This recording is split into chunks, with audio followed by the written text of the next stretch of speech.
Our perceptions of the Amazon are mostly mythical.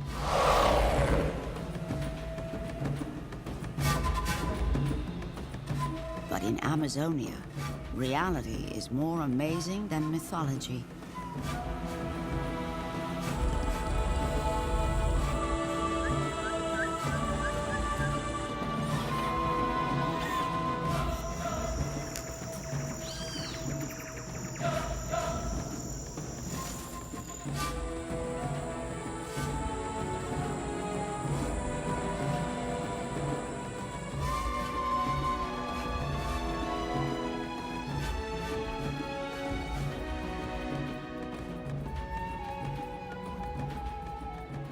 South America has the biggest river, the largest forest, the longest mountain range, and the greatest variety of life forms of all the continents on Earth.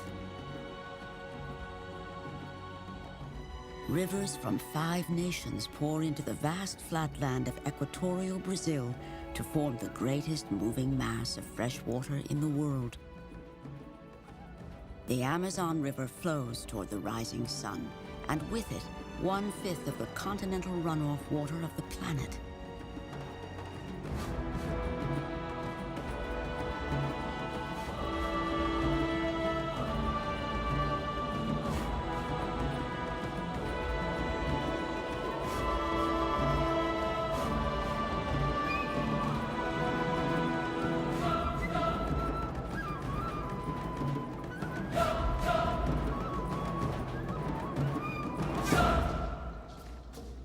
Among the distant sources of the Amazon is the timeless land of the Incas. Men of the Calhuaya tribe were medicine men to the royal family in bygone days of an empire larger than that of Rome. Even now, Calhuaya menfolk journey throughout the Andes, healing people with magic and medicinal plants.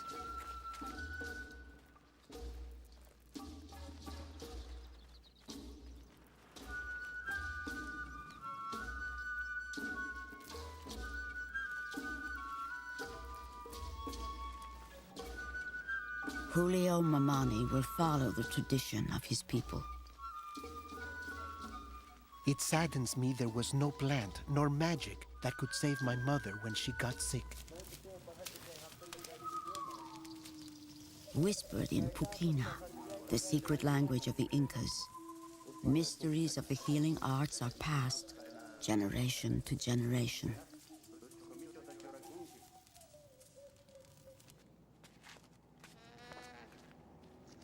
I have made a vow to go to the great tropical forest below our mountain home and return with plants that will increase our power to cure illness and prolong life.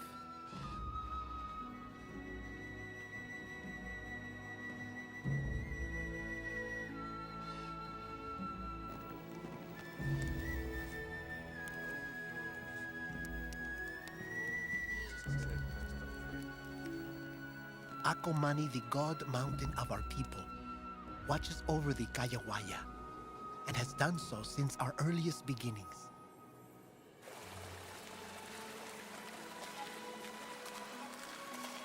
It is said that water trickling from the glaciers of Acomani will lead one to the great river. Sipping the melt of ancient ice brings rejuvenation. When I reach the tropical forest, perhaps I can trade the glacial water for an unknown elixir that will prolong life.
Incas once ruled the highlands where source rivers of the Amazon gouged out some of the deepest canyons on Earth.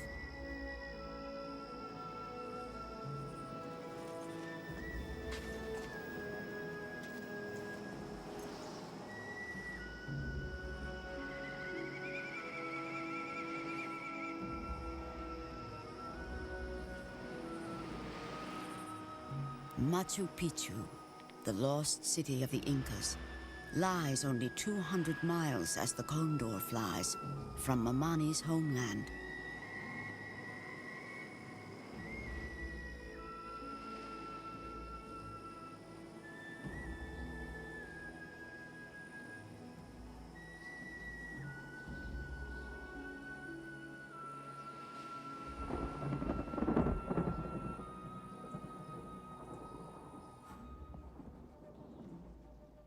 Below the citadel, the Urubamba River cuts its canyon ever deeper on its rush to join the Amazon.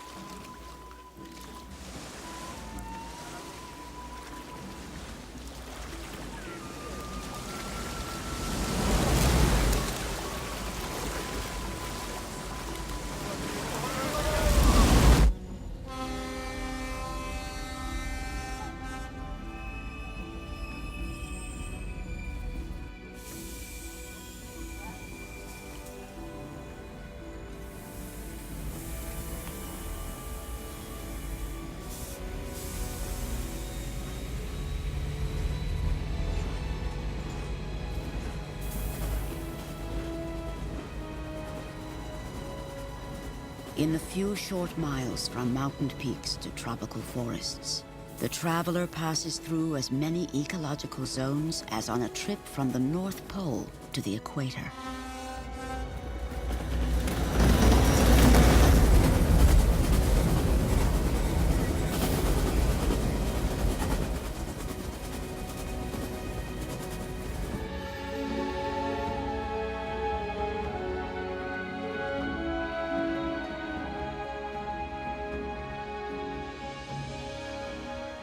Below the mountains, the trees become an endless sea of green.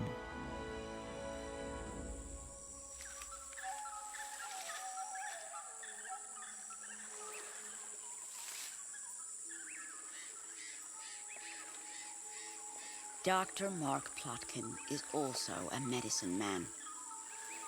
Like Mamani, he is in search of plants that will heal humanity's ills. He is an ethnobotanist. His hope? To find cures to diseases which Western medicine has not conquered.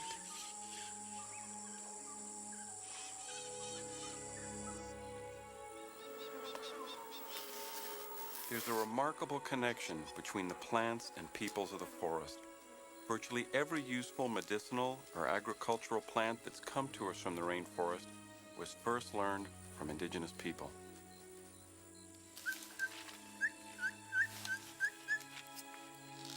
Dr. Plotkin is driven by a dread that some species may disappear before their life-saving attributes are discovered.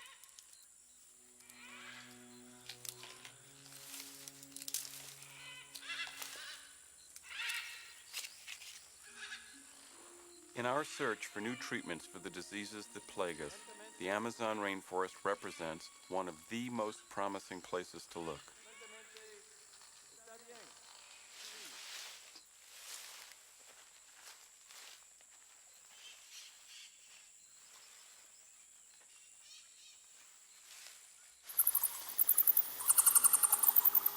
At La Cueva de las Lechuzas, I have reached the edge of the legendary forest.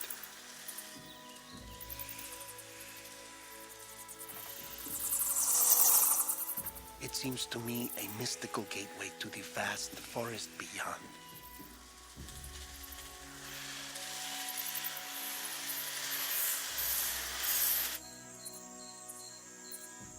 Mamani has reached the flatlands of Amazonia,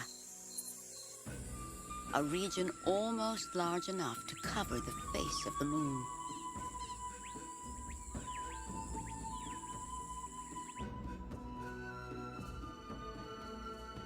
The Amazon basin is home to the planet's greatest celebration of diversity.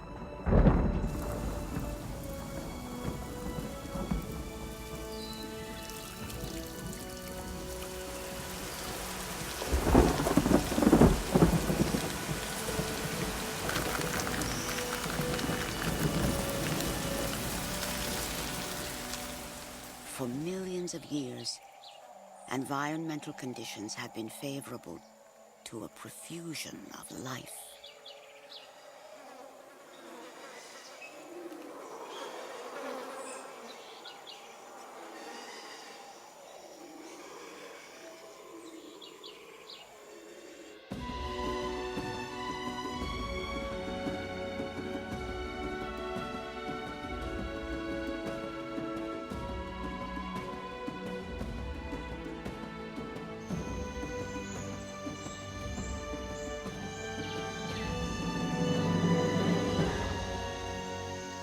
The canopy is largely unexplored. Its upper tier, where most of its life goes on, has barely been visited.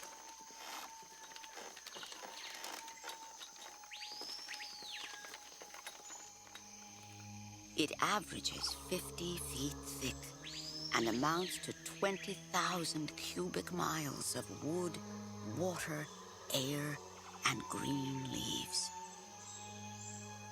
Don Antonio is a shaman of the Kokama people. He's my friend and my teacher. His knowledge of the healing properties of the Amazon flora is extraordinary. No one knows how many species of living things exist in 2 million square miles of forest canopy.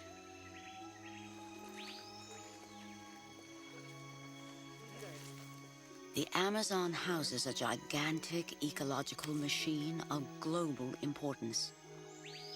It is a world resource at risk. The biodiversity of the Amazon is unique. The only place of its kind in the world.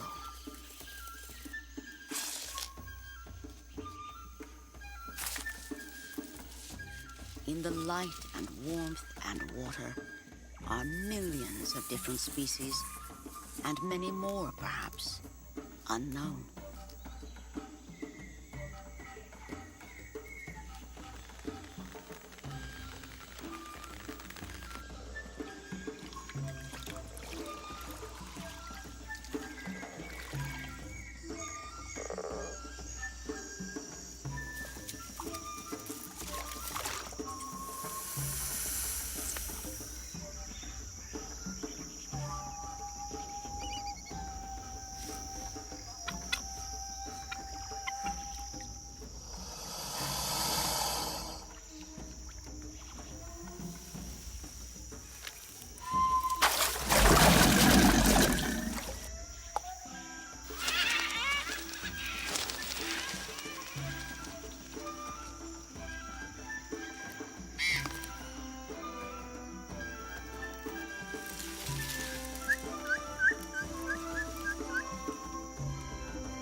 The sloth, called perezoso, or lazy one in Spanish, swims as well as most quadrupeds.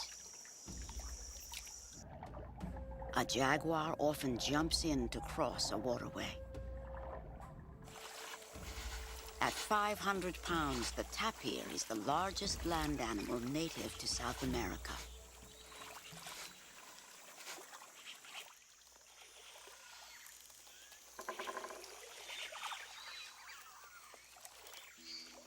In mid-year, the Amazon rises to maximum flood, as much as 45 feet above its November minimum. With the deluge, aquatic life invades the once dry forest floor. The pirarucu is one of the main food fish of the Amazon. It can exceed 6 feet in length and 200 pounds in weight.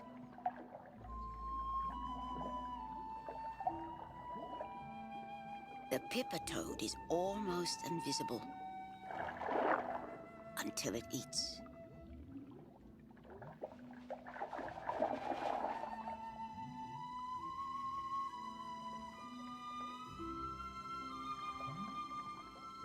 Electric eels deal death with 500-volt shocks.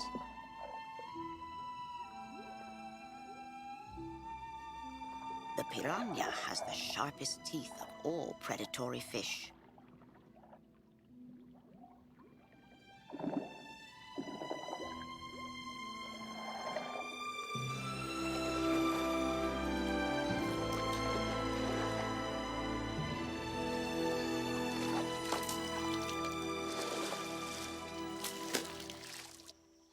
Of all the creatures of the Amazon, the pink dolphin is the most celebrated.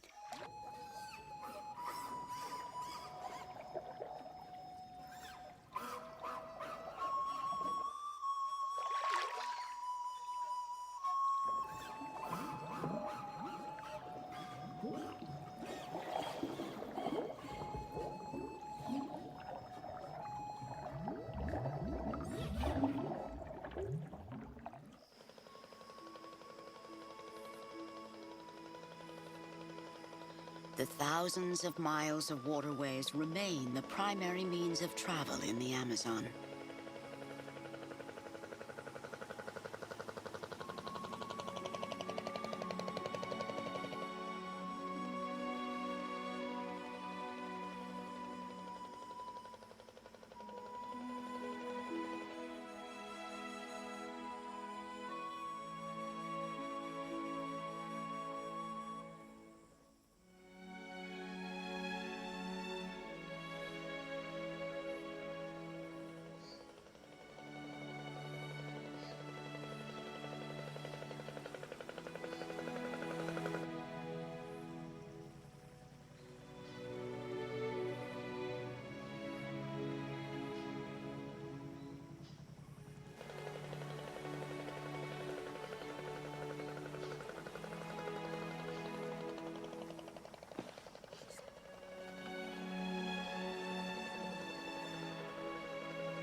The people of the river are known as caboclos, part Indian, part Portuguese, sometimes the blood of Africans.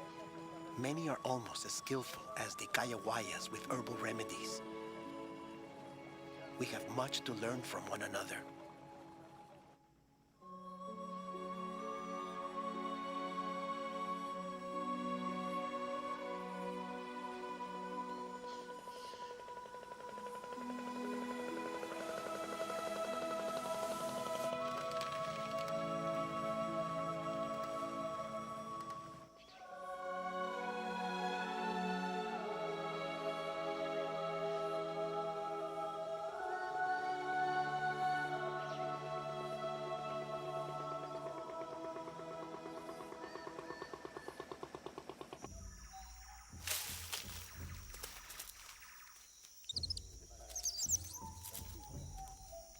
In my village, we use cobwebs to stop bleeding.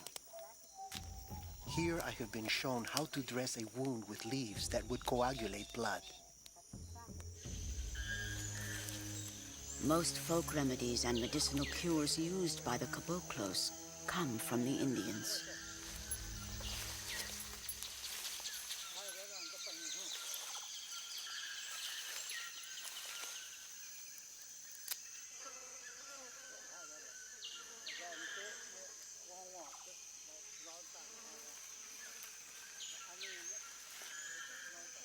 We know that fungi have provided the world with penicillin and other antibiotics, but the potential of tropical fungi remains largely unknown.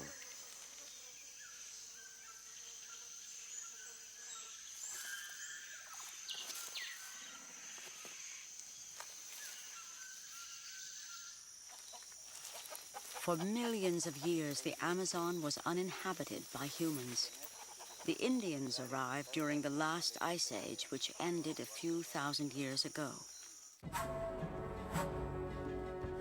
After the Europeans arrived 500 years ago, In quest of land, slaves, and gold, indigenous people fled deeper into the wilderness.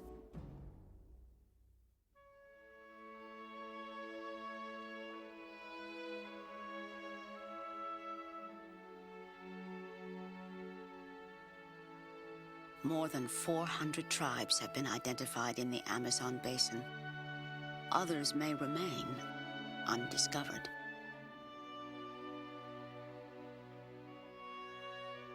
With no sense of time beyond tomorrow, they live in hiding, cradled in an everlasting present.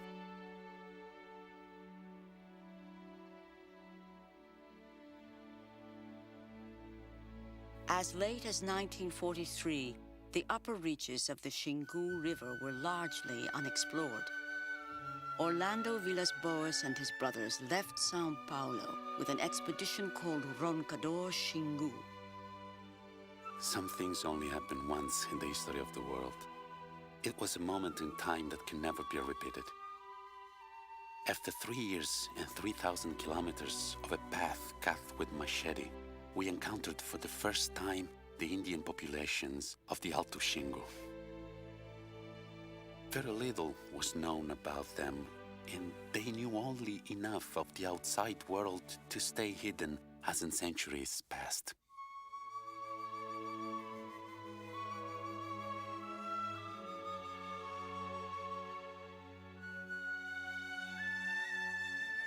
The brothers Villas-Boas won acclaim for their success in postponing the bulldozing march of civilization into the Xingu. In time, the Villas-Boas were overcome by road builders, malaria, and old age. But their dream for survival of the Indians lives on.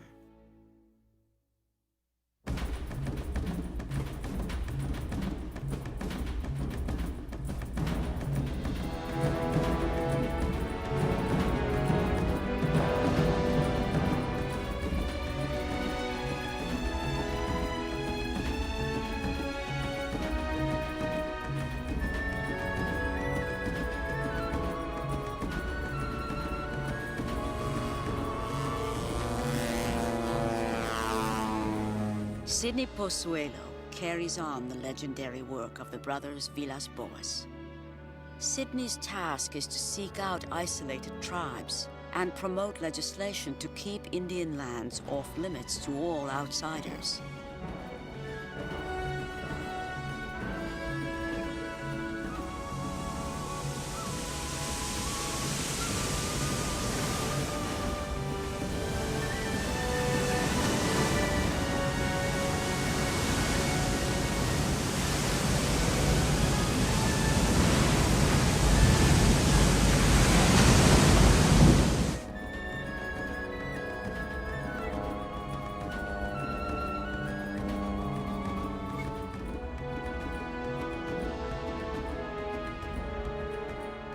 North of the Amazon mainstream, toward the Guiana highlands, lives a tribe of Indians known as Zoe.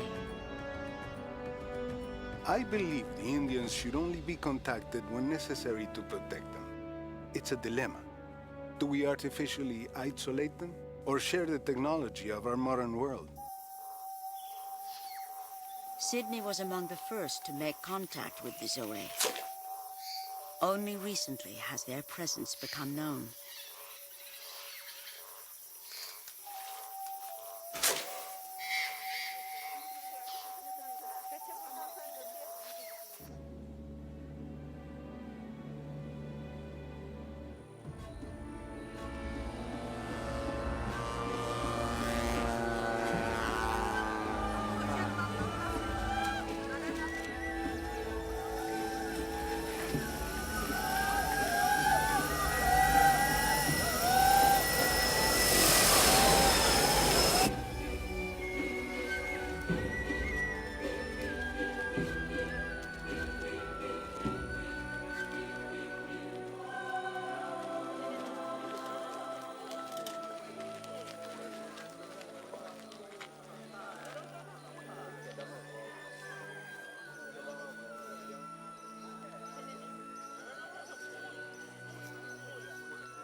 I am pleased to find no mosquitoes, no malaria, and no sickness, except a woman who had a toothache that her granddaughter treated with medicinal plants. There is rumor that the Zoe have encountered a group of people living to the north, a tribe that is unknown to us. Some of the men agreed to show me where the strangers have been seen.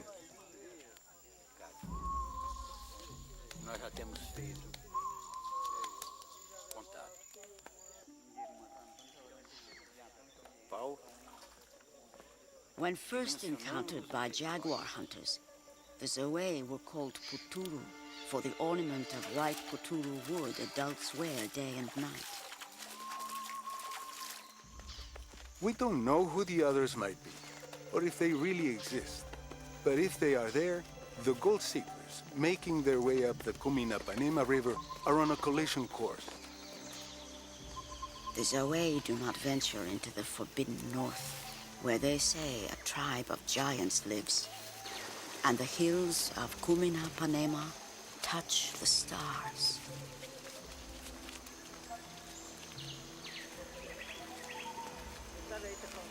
If there are uncontacted people in the Northern Highlands, I would prefer to leave them alone.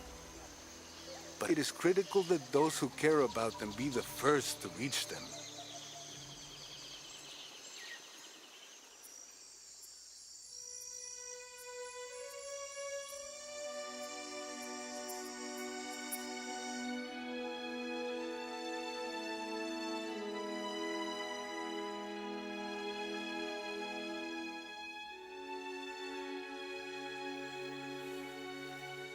Mamani's search has brought him to the territory of the Yagua Indians.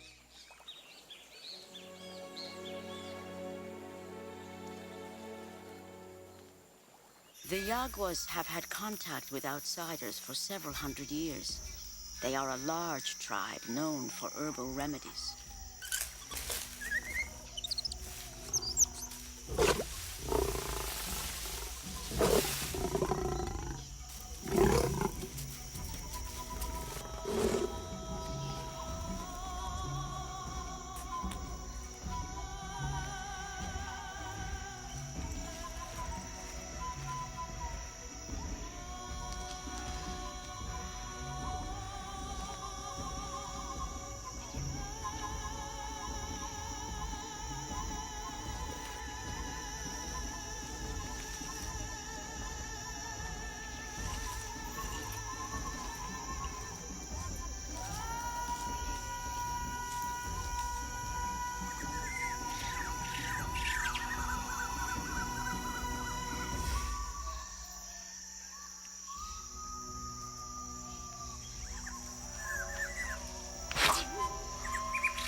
The curacao was killed by poison on the tip of the dart. It is an exotic potion made from plants and called curare. Curare is a secret mixture made of bark and leaves in different ways by many tribes throughout the Amazon. Dr. Mark Plotkin has been fascinated by the mysteries of curare poison for many years. Each tribe has its own recipe for curare.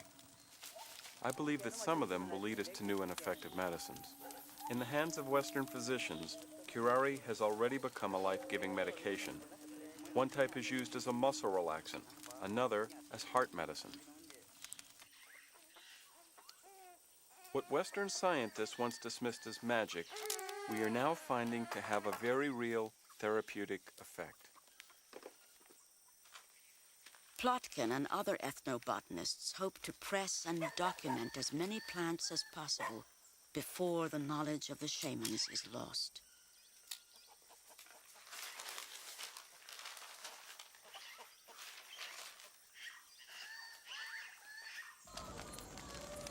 Learning the jealously guarded secrets of indigenous shamans requires genuine friendship and mutual trust.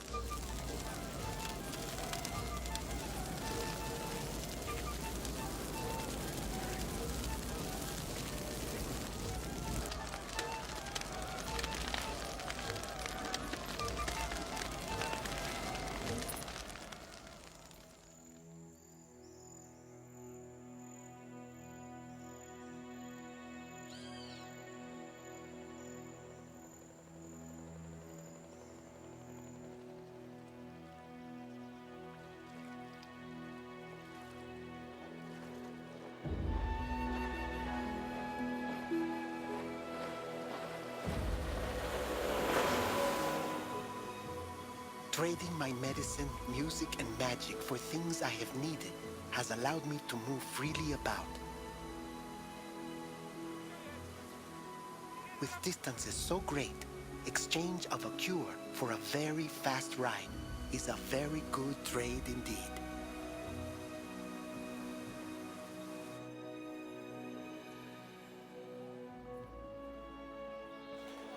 Herbal markets exist in cities and towns all along the Amazon and its tributaries. Plants with true curative power hang side by side with untested elixirs and curious concoctions. Julio Mamani and Dr. Plotkin are medicine men from vastly different worlds, but they share a common quest. Each has come in search of the healing secrets of the Amazon. Each seeks to improve the health of humankind.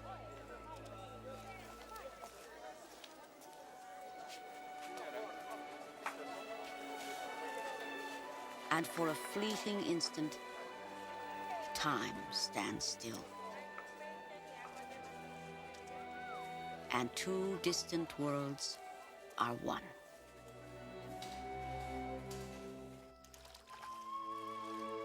It is time to return.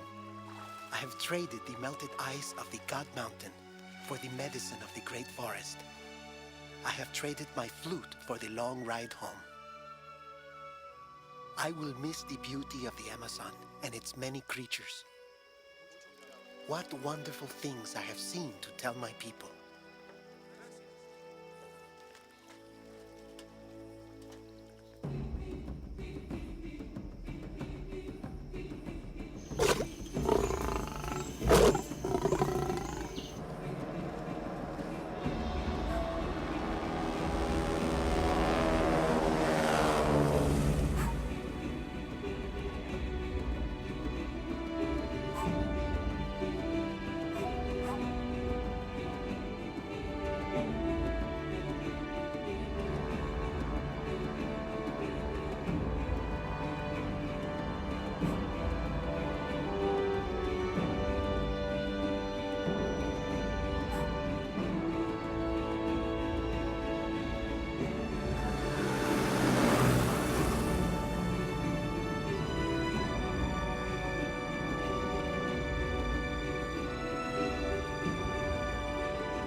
I shall return one day, and if not I, maybe my son will come. There is so much to learn, and yet so little time. Neither the shaman nor the scientist discovered a magic elixir to end all suffering, but each has gained new knowledge and discovered cures that will improve the health of humankind. The Amazon quest has only begun.